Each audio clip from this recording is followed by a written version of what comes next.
saya lihat ada mobil yang bagus banget gitu. Waduh, mobil idaman saya. Saya pegang-pegang mobil itu. Dalam nama Tuhan Yesus jadi milik saya. Kalau saya sedang berdoa, mengklaim mobil tadi saya pegang-pegang, dan saya tumpang tangan kayak tadi, itu kira-kira saya sedang berdoa dengan sifatnya Tuhan atau sedang ada pada ambisi saya sendiri? Saya sedang mengejar impian saya sendiri atau saya sedang mengejar juga impian Tuhan atas hidup saya?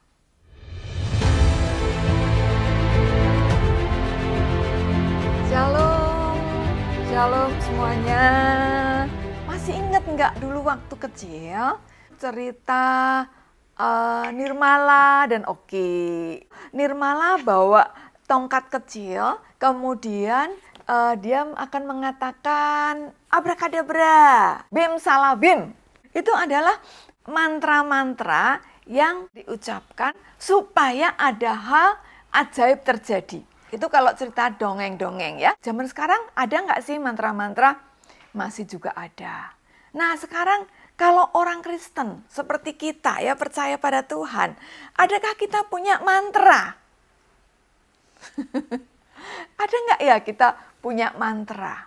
Dalam nama Yesus. Oh iya ya, ternyata kita juga punya mantra ya dalam nama Yesus. Yuk kita baca dulu ya Bapak Ibu dari Yohanes ya. Yohanes pasal 14 ayatnya 13 dan 14. Dan apa juga yang kamu minta dalam namaku, aku akan melakukannya, supaya Bapa dipermuliakan di dalam Anak. Jika kamu meminta sesuatu kepadaku dalam namaku, aku akan melakukannya. Nah, inilah yang dikatakan mantranya orang Kristen. Tadi kalau misalnya alakazam atau adakadabra itu si Nirmala itu mengubah roti bisa jadi kodok. Gitu ya. Nah, kalau sekarang misalnya kita berdoa nih dalam nama Yesus, ada yang terjadi nggak ya?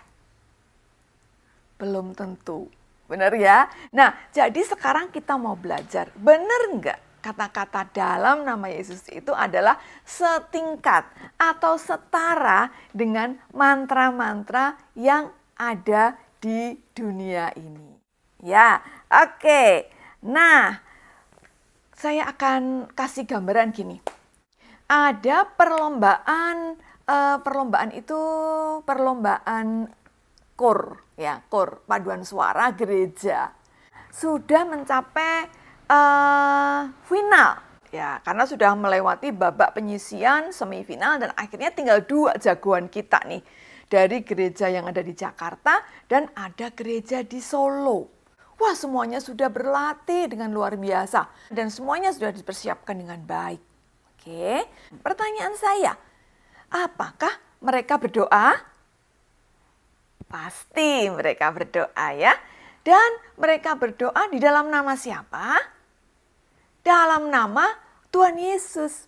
Wah, yang gereja A bilang gini, Tuhan, aku sudah mempersembahkan yang terbaik baik Tuhan. Berkati supaya kami semua ini dapat nomor 1. Demikian juga dengan gereja B. Dia juga sama. Dia akan berdoa, Tuhan berkatilah apa yang sudah kami latih. Berkati apa yang sudah kami persiapkan. Dan kami minta dalam nama Tuhan Yesus, berikan kami juara 1. Akhirnya yang juara dua-duanya atau salah satu? Ternyata salah satu. Yang satunya kalah dong ya, padahal dalam nama Yesus.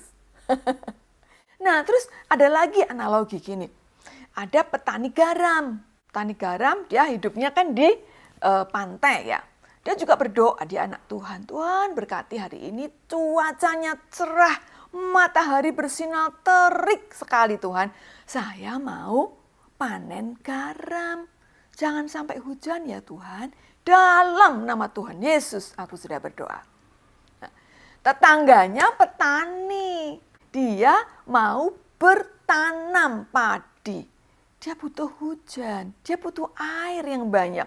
Dia kemudian juga berdoa, dia anak Tuhan. Tuhan, berkati hari ini supaya ada hujan. Hujan yang lebat ya Tuhan, supaya saya bisa bertanam dengan baik. Supaya padi-padiku ini bertumbuh dengan sehat, dengan subur. Akhirnya akan menjadi panen yang baik. Dalam nama Tuhan Yesus, aku berdoa. Nah, dengan situasi yang seperti ini, apakah Tuhan itu dibingungkan? Saya percaya Tuhan kita bukan Tuhan yang bingung. Ya, saya percaya kalau Tuhan itu bingung berarti bukan Tuhan. Ya, saya percaya Tuhan itu punya ketetapan sendiri. Saya percaya Tuhan itu punya jalannya sendiri dan punya otoritasnya sendiri. Amin. Amin. Nah, ini yang akan kita pelajari bersama-sama, Ibu. Saya akan mencermati kembali dari ayat yang sudah kita baca bersama-sama tadi. Apa juga yang kamu minta dalam namaku? Ku-nya ini K besar. Berarti merujuk kepada siapa? Merujuk kepada Tuhan. Dalam hal ini yang berbicara adalah Tuhan Yesus. Aku akan melakukannya. Akunya, A-nya juga besar. Artinya siapa dia? Tuhan Yesus juga. 14 ini sama ya pengulangan. Jika kamu meminta sesuatu kepadaku dalam namaku, aku akan melakukannya.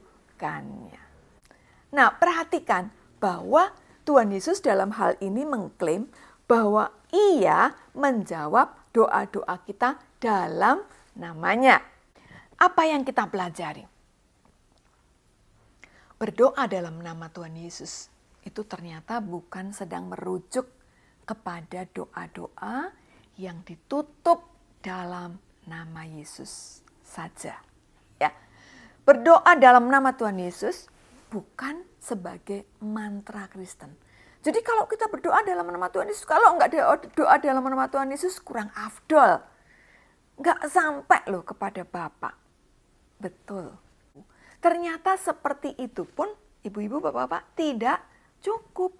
Karena kembali lagi ya gitu ya. Di situ kita sedang merujuk tentang apa yang ada di dalam pikiran Tuhan Yesus sendiri.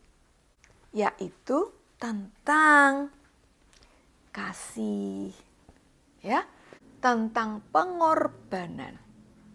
Tentang kemurahan, tentang pengampunan, tentang kekudusan.